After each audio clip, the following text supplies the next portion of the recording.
నమస్తే welcome to V3 news లక్ష్యం సమాజహితం నేను సంధ్య బులెటిన్ల ముందుగా హెడ్లైన్స్ చూద్దాం సరూర్ నగర్ హుడా కాలనీలో నూతనంగా ఏర్పాటు చేసిన స్వామి వివేకానంద విగ్రహ ఆవిష్కరణ ముఖ్య అతిథిగా హాజరైన హిమాచల్ ప్రదేశ్ గవర్నర్ బండారు దత్తాత్రేయ పంజాగుట్ట కుందన్బాగ్ కాలనీలో సీసీ కెమెరాలను ప్రారంభించిన సిపి అంజనీ కుమార్ పాల్గొన్న డీసీపీ సుమతి ఏసీపీలు సిఐలు కాలనీ వాసులు హన్మకొండ డిపోలో కండక్టర్ గా రవీందర్ చికిత్స పొందుతూ మృతి భారీ బందోబస్తు మధ్య మృతదేహాన్ని స్వగ్రామానికి తరలించిన పోలీసులు ఇక డీటెయిల్స్ చూద్దాం. పంజాగుట్ట పోలీస్ స్టేషన్ పరిధిలోని కుందన్బాగ్ కాలనీలో సీసీ కెమెరాలను హైదరాబాద్ సిపి అంజనీ కుమార్ ప్రారంభించారు. ఈ కార్యక్రమంలో డీసీపీ సుమతి ఏసీపీలు సిఐలు కాలనీ వాసులు పాల్గొన్నారు.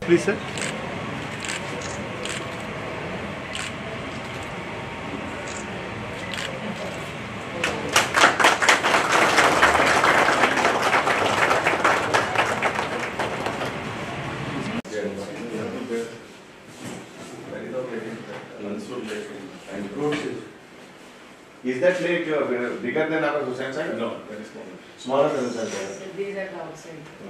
Much clarity, very good.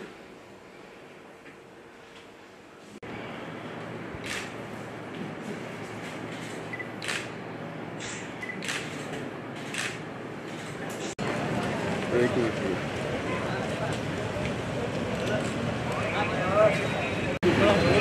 Sir, one second. Sir, 1 second, sir.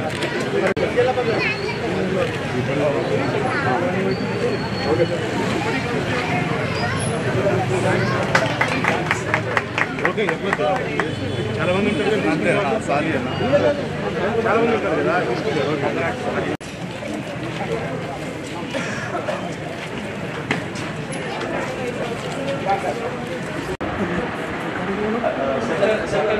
बाबू आप पीछे हटो Local sector है सर? ना? जावेद? सर बात है इधर? సార్ ఒకసారి ఇట్లా సార్ ప్లీజ్ సార్ మేడం గారు ఒకసారి ఇట్లా సార్ ప్లీజ్ సార్ మేడం గారు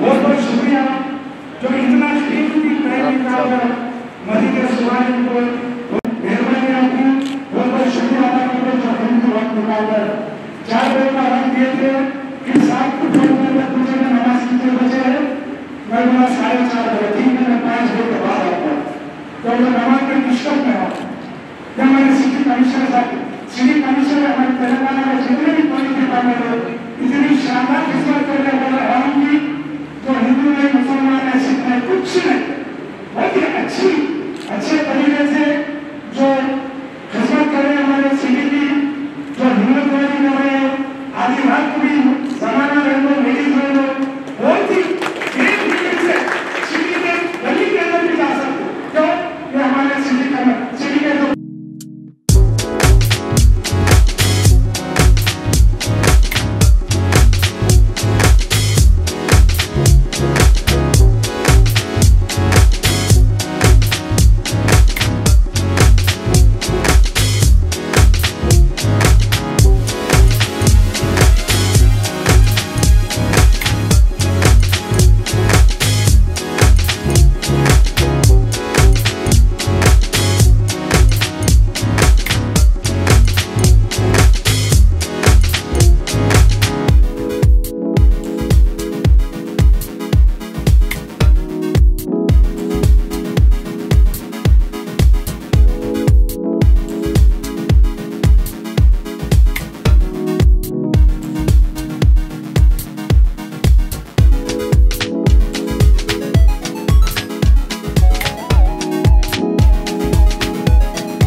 मार्फत से क्राइम कंट्रोल करने के नए नए तरीके इजाद हो रहे हैं।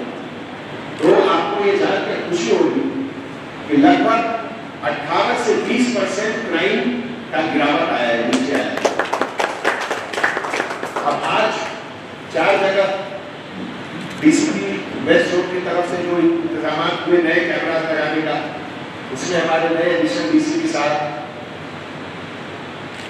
एसीपी साहब, लोकल एसएचओ और सबसे ज्यादा इंपॉर्टेंट रोल जो यहाँ के सेक्टर एसएचओ जावेद, उन सबको बहुत बहुत मैं मुबारकबाद पेश करता हूँ। और नए जो बच्चे हैं यहाँ के, जो हमारे क्या नाम है शेख अली, जो हमारे जो नए नस्ल के लोग जो तैयार हो रहे हैं शेख अली के ऐसा, ये आपका और हमारा ड्यूटी है कि जो नया सोसाइटी हम लोग इनको इनके हाथ में देंगे, वो आज की तारीख से बहुत ज्यादा मुकम्मल, बहुत ज्यादा सेफ, बहुत ज्यादा खुशहाल रहेगा। तो ये हम लोग की जिम्मेवारी है इनके लिए। तो हर एक नया जनरेशन, आने वाले जनरेशन को अपने से बेहतर चीज देना है। तो आप और हम मिलकर एक नया माहौल देंगे सेफ्टी और सिक्योरिटी का। तो यही आपसे भी अपील है, आने वाले समय में जो भी हो, हैदराबाद शहर का अमन चैन, हैदराबाद शहर का डेवलपमेंट, ये हमें हमेशा अपने नजर में रखना चाहिए। दुनिया में और कहाँ क्या हो रहा है, कहाँ फसाद हो रहा है, कहाँ क्या, उससे हैदराबाद का मतलब नहीं। हैदराबाद का मतलब है यहाँ अमन चैन, यहाँ रोजगार, यहाँ बच्चों को अच्छी पढ़ाई, अच्छी इल्म और बड़े लोगों को रोजगार, यही हमारा मकसद होना चाहिए। बहुत बहुत शुक्रिया।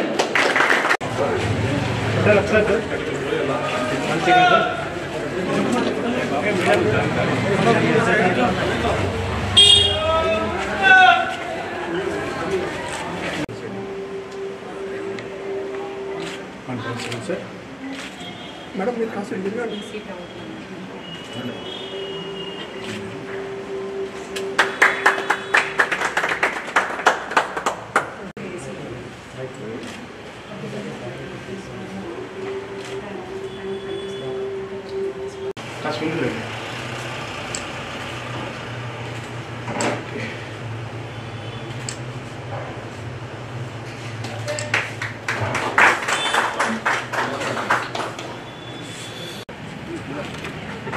Sir, 1 second, sir, here.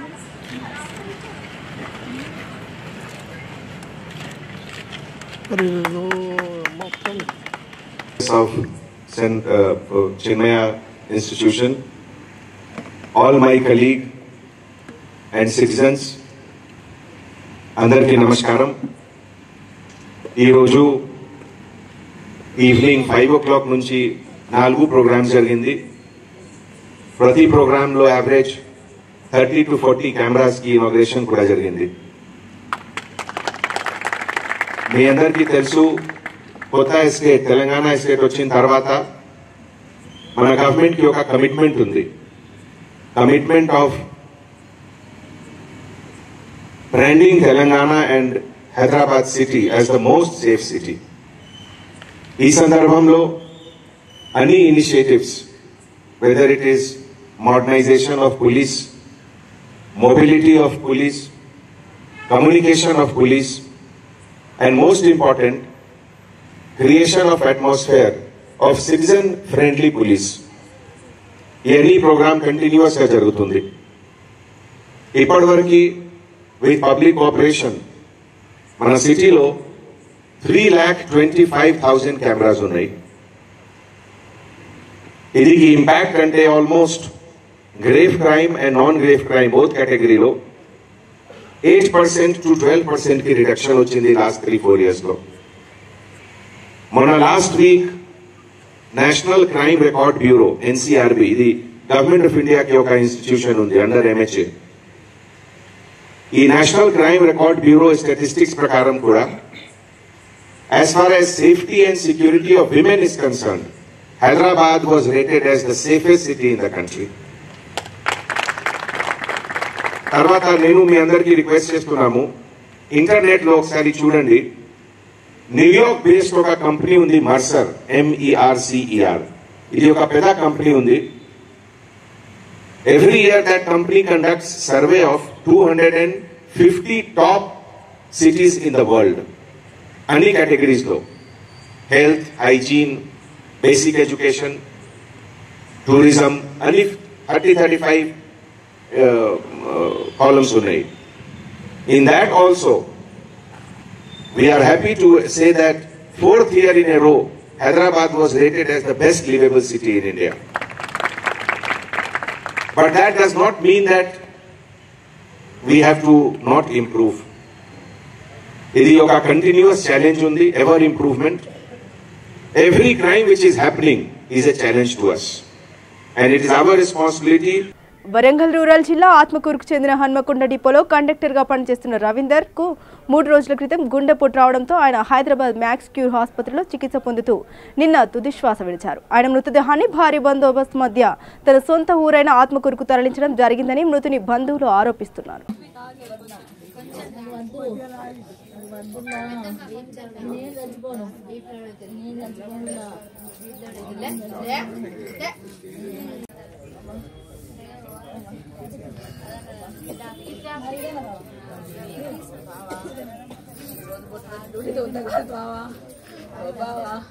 ఇప్పుడు కొడుకుతో తెలియదు బావా ఓ బావా ఓ బావా సరూర్ నగర్ హుడా కాలనీలో నూతనంగా ఏర్పాటు చేసిన స్వామి వివేకానంద విగ్రహాన్ని హిమాచల్ ప్రదేశ్ గవర్నర్ బండారు దత్తాత్రేయ ఆవిష్కరించారు. ఈ కార్యక్రమంలో యువ తెలంగాణ పార్టీ అధ్యక్షులు జిట్టా బాలకృష్ణారెడ్డి, చేవెళ్ల మాజీ ఎంపీ కొండా విశ్వేశ్వర్ రెడ్డి, యువ తెలంగాణ పార్టీ వర్కింగ్ ప్రెసిడెంట్ రాణి రుద్రమదేవి, వివేకానంద యువజన సంఘం సభ్యులు పాల్గొన్నారు. వివేకానంద విగ్రహం పెట్టిన ఇవాళ తెలంగాణ తల్లి, తెలంగాణ ఉద్యమ స్ఫూర్తిని, తెలంగాణ రాష్ట్రం తెచ్చుకున్నాం అనేటువంటి స్ఫూర్తిని చెప్పే విధంగా తెలంగాణ తల్లి విగ్రహాలు పెట్టుకున్నాం. ఎవరి విగ్రహాలు పెట్టుకున్నా కూడా మనమందరం పెట్టుకుంటున్నటువంటి ఉద్దేశం ఒకటే. అటువంటి సదుద్దేశంతో స్వామి వివేకానంద భారతదేశ ఔన్నత్యాన్ని, భారతదేశ సంప్రదాయాల్ని, భారతదేశ విలువల్ని, హిందూ మతం యొక్క గొప్పదనాన్ని ప్రపంచవ్యాప్తంగా ఏ విధంగా ఆయన పంచాడో, మనందరికీ ఎటువంటి విలువల్ని, ఎటువంటి ఆదర్శవంతమైనటువంటి జీవితాన్ని అవలంబించాలో చెప్పి ఒక స్ఫూర్తిగా నిలిచారో అవన్నీ కూడా ఆచరణలో పెట్టాలి అనేటువంటి ఒక సదుద్దేశంతో స్వామి వివేకానందను స్ఫూర్తిగా తీసుకొని 1991లోనే ఇక్కడ వివేకానంద విగ్రహాన్ని పెట్టాము అని వివేకానంద యువజన సంఘం సభ్యులు, అలాగే దాని వ్యవస్థాపక సభ్యులు బాలకృష్ణారెడ్డి గారు చెప్పిన మాట నిజంగా అభినందనీయం. ఇన్నేళ్లుగా కూడా ఆ స్ఫూర్తిని కంటిన్యూ చేస్తూ సామాజిక కార్యక్రమాలు, అనేక సామాజిక కార్యక్రమాలు, ప్రజా సంక్షేమ కార్యక్రమాలు నిర్వహించినటువంటి యువజన సంఘానికి అభినందనలు తెలుపుకుంటూనే మళ్ళొక్కసారి కూడా ఆ స్ఫూర్తిని కంటిన్యూ చేస్తూ ఇక్కడ ఇంత పెద్ద విగ్రహాన్ని ఆవిష్కరించారు. కాబట్టి మనందరం కూడా ఇవాల్టి జనరేషన్కి మీలాంటి వాళ్ళు ఆదర్శంగా నిలబడాలి. 25 ఏళ్ల క్రితం స్వామి వివేకానంద విగ్రహాన్ని ఆవిష్కరించి ఆయన ఆశయాలను ముందుకు తీసుకెళ్లాలి అనేటువంటి ఉద్దేశం మంచిదే అయినప్పటికీ ఇవాల్టి జనరేషన్కి వచ్చేసరికి అందరూ కూడా సెల్ ఫోన్ల మీద పడిపోయింది. ఇవాళ విద్యార్థులకైనా, ఇవాళ యువతకైనా, ఇవాళ ఉన్నటువంటి ఈ జనరేషన్లో ఎవ్వరు కూడా, చిన్న చిన్న పిల్లలకైతే అసలు ఎవరు స్వామి వివేకానంద అంటే తెలిసే పరిస్థితి లేదు. కాబట్టి అటువంటి పరిస్థితుల్లో కూడా మళ్ళొక్కసారి మీరు ఇంత మంచి కార్యక్రమాన్ని ముందుకు తీసుకురావటం, ఎవరో ఒకరు కనీసం తల్లిదండ్రుల వెంట వెళ్ళినటువంటి పిల్లలైనా కూడా ఇక్కడ ఉన్నటువంటి విగ్రహాన్ని చూసి స్వామి వివేకానంద అంటే ఎవరు, ఆయన ఏం చేసిండ్రు, మనం ఆయన దగ్గర నుంచి ఏం నేర్చుకోవాలి అనేటువంటిది డెఫినెట్గా నేర్చుకుంటారు. కాబట్టి మనమందరం కూడా ఆయన చెప్పినటువంటి మాటలు ఏవైతే ఉన్నాయో అవన్నీ కూడా మళ్ళొక్కసారి గుర్తు చేసుకుందాం. ప్రతి ఒక్కరికి కూడా స్వామి వివేకానంద చెప్పినటువంటి మాటల్ని మనం మననం చేసుకుంటే, ఒక క్రిస్టియన్ని నిజమైనటువంటి క్రిస్టియన్గా ఆయన ఉండమన్నాడు, ఒక హిందువుని నిజమైనటువంటి హిందువుగా ఉండమన్నారు, ఒక ముస్లింని నిజమైనటువంటి ముస్లింగా ఉండమన్నారు, ఒక వ్యక్తిని ఈ సమాజంలో నిజమైనటువంటి వ్యక్తిగా బ్రతకమని చెప్పారు, భావితరాలకు ఆదర్శంగా ఉండమన్నారు. ఏ లక్ష్యమైనా మనం నిర్దేశించుకున్నప్పుడు మన వెంట ఎవరు రాకపోయినా, మనకు కావలసినటువంటి ఆర్థిక వనరులు లేకపోయినా, మనల్ని 10 మంది గేలి చేసిన, సమాజంలో నిన్ను ఒంటరిగా నిలబెట్టినా సరే మొదటి అడుగు అనేటువంటిది ఎప్పుడైనా ఒంటరిదే. ఆ మొదటి అడుగు నుంచే ఎన్ని వేల ప్రయాణమైనా కూడా సాగుతుంది. కాబట్టి అదే ఆదర్శంగా తీసుకొని ప్రతి వ్యక్తి కూడా తను అనుకున్నటువంటి లక్ష్యాన్ని సాధించాలి అనేటువంటి ఒక స్ఫూర్తిని స్వామి వివేకానంద మనందరికీ కూడా మిగిల్చారు. మీరందరూ కూడా అదే పాటిస్తున్నారు. మీ అందరి ఆశయాలను, మీ అందరి స్ఫూర్తిని కొనసాగిస్తూ మేము కూడా బాలకృష్ణారెడ్డి గారు మా దగ్గర ఇవి రెండు దూరం నుంచి చూస్తే ఒకదానికొకటి వ్యతిరేకంగా ఉన్నాయి, కానీ రెండు కూడా హిందూ మతానికి సంబంధించినవి. ముఖ్యంగా వివేకానంద గారు అద్వైత సిద్ధాంతము వాళ్ళు నమ్మేది ఏంటంటే అన్ని వరల్డ్ పార్లమెంట్ ఆఫ్ రిలీజన్ల ప్రతి జూస్ క్రిస్టియన్స్ అన్నీ కూడా వాళ్ళ నమ్మకం ఏంటంటే దేవుడు ఎక్కడనో మీద ఉంటాడు, మానవులు కింద ఉంటాడు, మోక్షం ఇది కాదు వివేకానంద గారి నమ్మకం. వారి నమ్మకం అంటే దేవుడు అక్కడ మీదేమి ఉండడు, ఉన్న దేవుడు మన లోపటనే ఉంటాడు. ఇది చాలా కొత్త ఆలోచన వాళ్ళకు. ఆయన కాన్ఫరెన్స్ పోయి వాకంగా మానవులకు ఈ రోజున్న మానవులకు అద్వైత సిద్ధాంతము చాలా అవసరం. అందుకే ఊరూరు పోయినా కూడా ప్రతి ఊర్లో మా కాన్స్టిట్యున్సీ అయితే ఒక వివేకానంద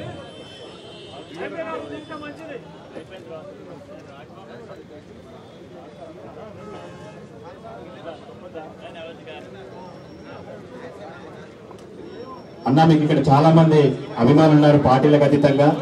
ఇంకా కొంతమంది సన్మానించుకోవాలనుకుంటున్నారు కాబట్టి ఒక్క 5 నిమిషాలన్నా దయచేసి కొంతమంది కింద నిలబడి అందరం వస్తామండి. కొంతమంది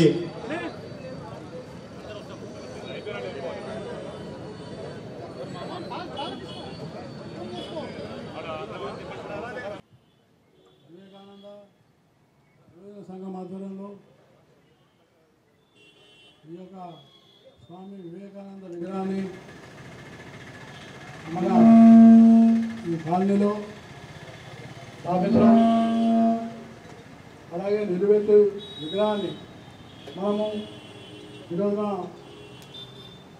మళ్ళీ ఒకసారి చిన్న విగ్రహాన్ని చాలా పెద్ద విగ్రహాన్ని నిర్మాణం చేసి ఇక్కడ ప్రతిష్టాపించినటువంటి మిత్రుడు శ్రీ జిట్టా బాలకృష్ణారెడ్డి గారిని, నేను వారి కార్యకర్తల బృందాన్ని అందరినీ కూడా మనసారా హృదయపూర్వకంగా అభినందిస్తాను. ఎందుకంటే నేను పట్టణాభివృద్ధి శాఖ మంత్రిగా ఉన్నప్పుడు 98లో కూడా విగ్రహాన్ని స్థాపించాను. కానీ తదుపరి కూడా ఆయన అనేక కార్యక్రమాలు చేపట్టి యువజనులను ప్రోత్సహించి అనేక విధాలుగా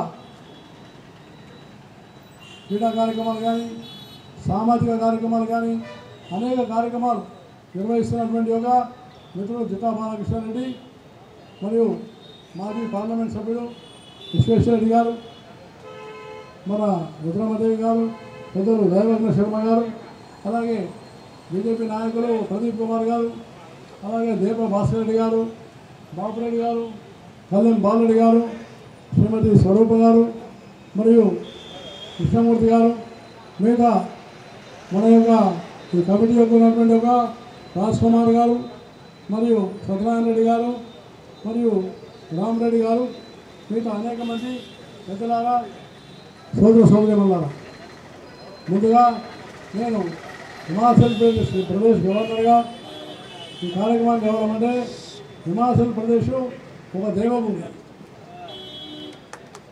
హిమాచల్ ప్రదేశ్ హిమాలయాల లాంటి ప్రాంతాల్లో, కొండల ప్రాంతంలో, అడవుల ప్రాంతాల్లో అనేకమైనటువంటి ఆధ్యాత్మికమైనటువంటి సంపద ఉన్నటువంటి హిమాచల్ ప్రదేశ్ గవర్నర్గా నేను ఈ కార్యక్రమాన్ని ఇవ్వడం నా జీవితంలో నేను తప్పకుండా అదృష్టంగా భావిస్తున్నానని మీకు హృదయపూర్వకంగా తెలియజేస్తాను. ఎందుకంటే స్వామి వివేకానంద ఆధ్యాత్మికమైన వ్యక్తి. వివేకానంద సమాజాన్ని, ప్రత్యేకించి యువజనులను, ఆయన మన యొక్క జాతీయ భావాన్ని, దేశభక్తిని నరనరన తాకినటువంటి సాధు పొంగవుడు స్వామి వివేకానంద. ఏ యువకుడైనా స్వామి వివేకానంద ఉన్నటువంటి పుస్తకం చదివితే అతని జీవితంలో చాలా మార్పు వస్తుంది. ఆయన చెప్పినటువంటి ముఖ్యమైన విషయం ఏంటంటే యువశక్తి. ఈ దేశంలో యువశక్తి కానీ నిర్మాణం అయిందంటే ఆ దేశానికి చాలా గొప్ప భవిష్యత్తు ఉందని చెప్పినారు. యువశక్తి, మహిళా శక్తి ఈ రెండు కూడా సమాజంలో జాగృతం చేయాల్సిన అవసరం ఉంది. ఆయన చెప్పారు ఏమనంటే ఉక్కు నరాలు, ఇనుప కండరాలు, వజ్రతుల్యమైనటువంటి సంకల్ప శక్తి ఉన్నటువంటి కొంతమంది వందల్లో ఉన్నటువంటి ఒక యువకులు నాకు దొరికితే నేను భారతదేశం యొక్క చిత్రపటాన్ని మారుస్తానని చెప్పినటువంటి మహానుభావుడు స్వామి వివేకానంద అని మీకు హృదయపూర్వకంగానే మొదలు చేస్తున్నాను. ఆయన ఒక భారతీయులకు మన హిందువులనే ఆలోచన లేదని, కానీ ఆయన ఇంతకుముందు విశ్వేశ్వరయ్య గారు చెప్పినట్టు శివాకాలో ఇచ్చినటువంటి ఆయన ఉపన్యాసము ప్రపంచానికి భారతదేశం పట్ల, హిందుత్వం పట్ల ఒక జ్ఞానాన్ని కలిగించిందని మీకు హృదయపూర్వకంగానే మనం చేస్తా ఉన్నాం.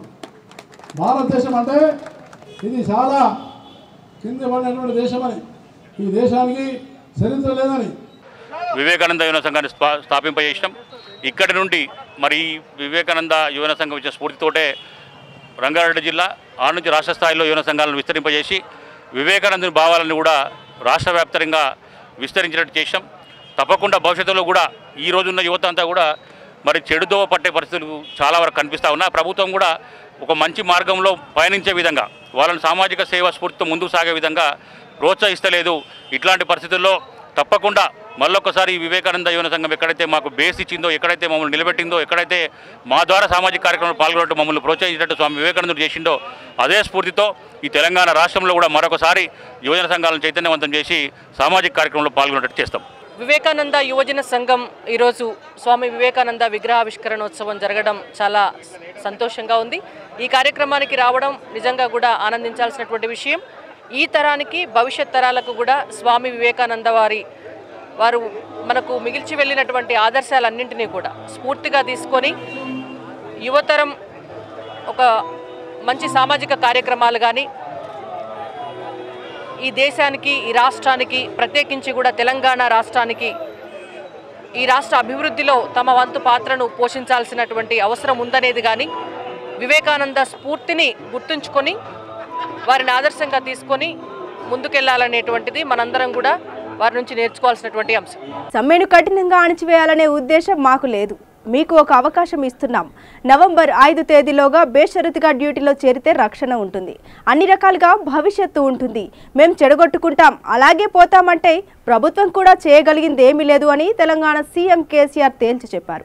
అయితే కేసీఆర్ డెడ్లైన్ ప్రకటించిన తర్వాత కూడా ఆర్టీసీ కార్మికులు మాత్రం ఏమాత్రం తగ్గట్లేదు. సమ్మెపై చేసి తీరుతామని కార్మికులు మళ్లీ రోడ్డెక్కారు. కాగా నేటితో ఆర్టీసీ కార్మికుల సమ్మె 30వ రోజుకు చేరుకుంది. రాష్ట్ర వ్యాప్తంగా కార్మికులు డిపోల వద్ద ధర్నాలు, రాస్తారోకోలతో నిరసన తెలుపుతున్నారు. వరంగల్, సంగారెడ్డి ప్రాంతాల్లో సమ్మె సాగుతోంది. మరోవైపు యథావిధిగా బస్సులు నడుస్తూనే ఉన్నాయి. ఈ మేరకు వరంగల్లో మీడియాతో మాట్లాడిన కార్మికులు ముఖ్యమంత్రి డెడ్ లైన్ కు తలొగ్గేది లేదని తెగేసి చెప్పారు. 5 తారీఖులోపు విధుల్లో చేరేది లేదని కార్మికులు చెబుతున్నారు. ఈ విషయాన్ని కార్మికుడు రవీందర్ భౌతిక కాయం సాక్షిగా కార్మికులు తెగేసి చెప్పేశారు. ఇదిలా ఉంటే వరంగల్ రీజియన్ లో 9 డిపోల ఆర్టీసీ కార్మికులు రవీందర్ అంత్యక్రియలో పాల్గొనే అవకాశం ఉంది.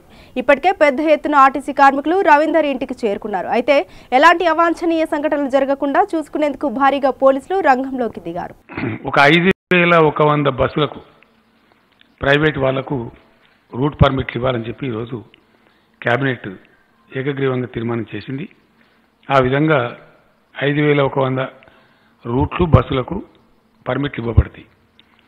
అదేవిధంగా ఇది ఎందుకంటే దీనిలో పెద్ద కన్ఫ్యూజన్ లేదు. ఆర్టీసీ వాళ్ళు అనాలోచితంగా, అర్ధరహితంగా, ఒక దురహంకారపూరితంగా సమ్మెకు పోయినారు.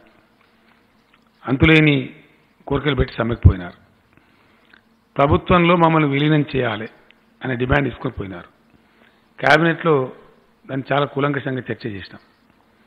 అది ఎన్నో విపరిణామాలకు దారితీస్తుంది.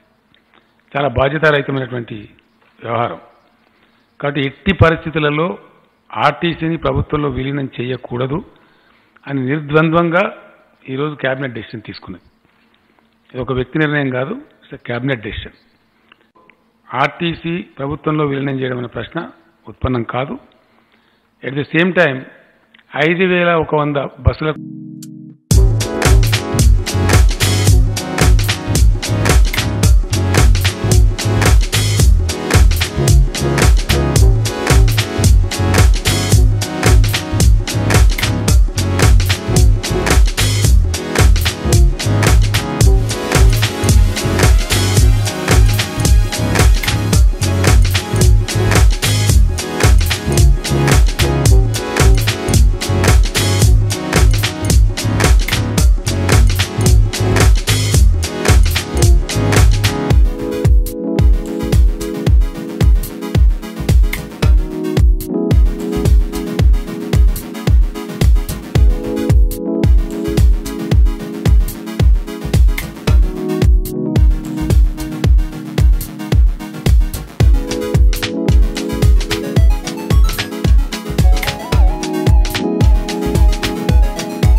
రూట్లకు ప్రైవేట్ వాళ్ళకి పర్మిట్ కూడా ఇస్తూ ఉన్నాం. ఒక లెవెల్ ప్లే ఉండాలి. ఈ బ్లాక్ మెయిల్ విధానం ఉండకూడదు. భవిష్యత్తులో స్టేట్ ఇమేజ్ దెబ్బతినకూడదు, మన రాజధాని ఇమేజ్ దెబ్బతినకూడదు. దానికోసం నిర్ణయం తీసుకున్నాం. ఎందుకోసం అంటే 3000 బస్సులు ఆర్టీసీ నడుపుతున్న బస్సులలో ఇప్పుడు ఆర్టీసీ కరెక్ట్ ఫిగర్ ఏంటంటే వాళ్ళు నడుపుతున్న సర్వీసులు 10,400. ఇందులో 2,100 బస్సులు ఆల్రెడీ ప్రైవేట్ హైర్ తీసుకున్న బస్సులే ఉన్నాయి ఈ 10,400లో. మిగిలినటువంటివి